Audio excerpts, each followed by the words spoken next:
नमस्कार, मी आहे बारामती तालुक्यातल्या बारामती शहरातल्या MIDC रोडवरती, ज्या ठिकाणी बारामतीचा पेन्सिल चौक किंवा सिटीन चौक जवळ आहे.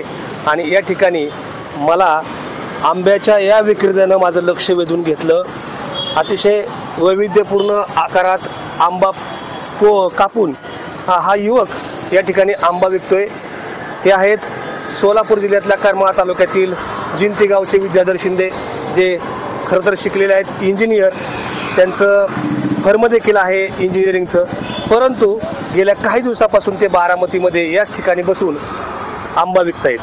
आता अनेकदा आपण ऐकलं की भजी तळावेत इंजिनियरनी, डॉक्टरांनी, किंवा पकोडे तळावेत, असं ती चर्चा ऐकली.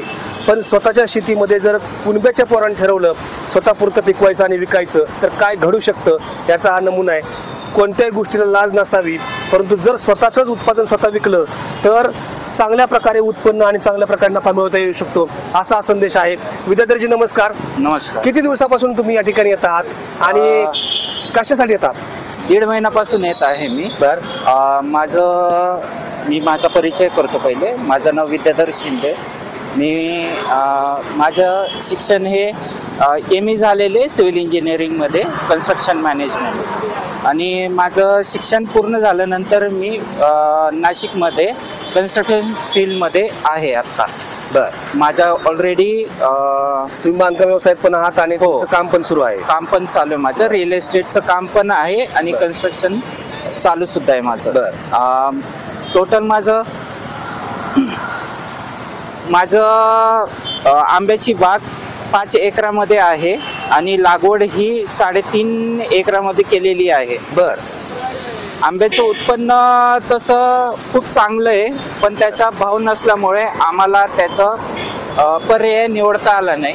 म्हणजे बाजारपेठामध्ये, पुण्याच्या, सोलापूरच्या बाजारपेठामध्ये आम्ही नेऊन तिथं विकण्याचा प्रयत्नही केला, विकलाही, पण त्याचा भाव नसल्यामुळे, भाव शेतकऱ्यांना न दिल्यामुळे आम्ही स्वतःच विकणे चालू केले.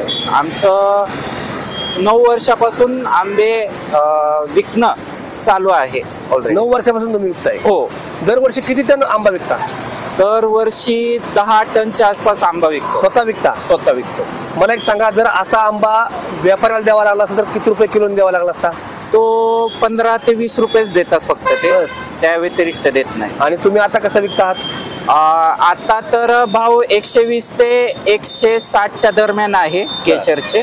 त्या व्यतिरिक्त बदाम आहे, पायरी आहे, हापूस आहे आणि त्या व्यतिरिक्त 15 प्रकारचे जातीचे आंबे आहेत आपल्याकडे. हे कोण कोण कुठं कुठं विकतं? आम्ही स्वतःच आहे घरचे, पण मी फक्त एकटाच आहे जो विकत आहे. दररोज किती इथं बारामतीमध्ये तुम्ही किती विकताय आणि आठवड्यातून कुठं कुठं विकताय ते? 6 ते 7 कॅरेट दिवसातला खपला जातो माल. त्यातले त्यात आता पाऊस वगैरे पडला आहे तर त्याच्यामुळे कमीच झालेलं आहे तसं विकणं. मला एक सांगा विद्याधरजी, तुम्ही इंजिनियर आहात, त्यातही मास्टर डिग्री घेतलेली आहे, पण तुम्हाला हे विकताना लाज वाटत नाही किंवा रस्त्यातून बसलेला आहात, कुठे तुम्हाला त्याचं कुणाचं सहकार्य नाही, काय वाटतं नवीन पिढीला सांगताना तुम्हाला? की आपले जे असेट आहे ते वाढवलेच पाहिजे. आपण फक्त नोकरी करून चालणार नाहीये.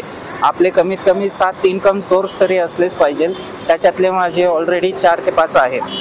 एका इन्कमवरती अवलंबून राहायचं नाही अजिबात नाही, कारण की एका इन्कमवर आपल्याला किती आपलं घरचं फक्त भागवता येईल आणि एक फक्त हॉस्पिटलचं बिल आलं तरी आपली जी सेव्हिंग आहे ती सर्व चालली जाईल त्याच्यामध्ये. बरोबर आहे, बरोबर आहे. त्या व्यतिरिक्त आपण दर महिन्याला वेगवेगळे सोर्स मधून उत्पन्न काढता आलं तर चांगलं आहे. आता आंब्याच्याच इतक्या विक्रीमधनं आमचं घरचं वर्षभराचं उत्पन्न निघून जातं असं स्वतः विकला तर. तुमचे वडील, मला अशी माहिती मिळाली की फॉरेस्टचे अधिकारी होते किंवा आहेत, रिटायर झाले, 11 वर्ष होऊन गेले रिटायर. त्यांनी कुठं कुठं कामं केली? त्यांनी खानदेश आणि विदर्भामध्ये 2 ठिकाणी. त्यांना पण शेतीची आवड आहे? तुम्हाला पण शेतीची आवड आहे का? हो, लहानपणापासून. त्यांनी तर स्टार्टिंग 4 किंवा 5व्या वर्षापासूनच ते करायचे. रिटायर झाल्यानंतर ही शेतीकडेच होय. 22 एकर शेती ते सांभाळण्याचा प्रयत्न केला. इथं आता गेल्या काही दिवसापासून तुम्ही विकताय, तुम्हाला कसा रिस्पॉन्स मिळतोय ग्राहकांचा? चांगला भेटतो, कारण की बारामती हे शहर मोठे, लोकसंख्या जास्त इथं.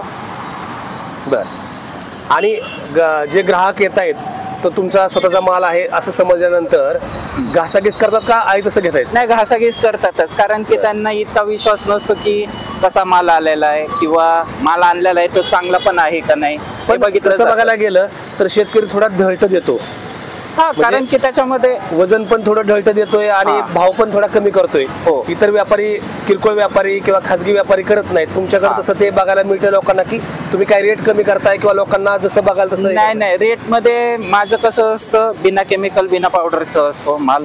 पूर्ण जेणेकरून- organic आहे. हा, पूर्ण ऑर्गेनिक आहे.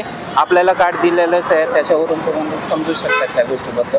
त्या व्यतिरिक्त मी करमाळापासून इथं येतो, बरोबर. दूर आहे, जवळ पण नाहीये. 2 तास येण्याचे 2 तास जाण्याचे लागतात, त्याच्यामध्ये 2-2.5 हजाराचं डिझेलच लागतं. आणि त्या व्यतिरिक्त माल खपला गेला तर चांगलं, नाही तर मग प्रॉब्लेम येतो मग, असं आहे. खरंय.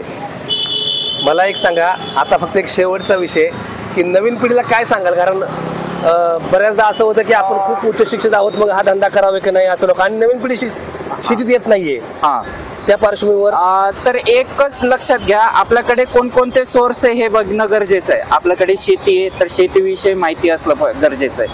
आपण शिक्षण घेतलेलं आहे तर शिक्षण विषयामध्ये आपण काय करू शकतो हे गरजेचं आहे.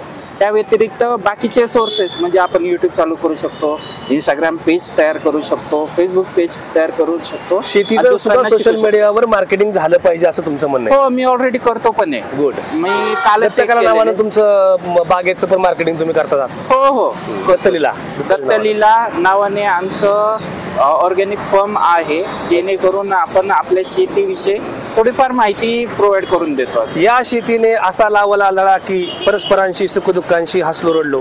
खरं तर ह्या युवा शेतकऱ्याकडनं आपण खूप ऐकण्यासारखं आणि अनुकरणीय असं आहे.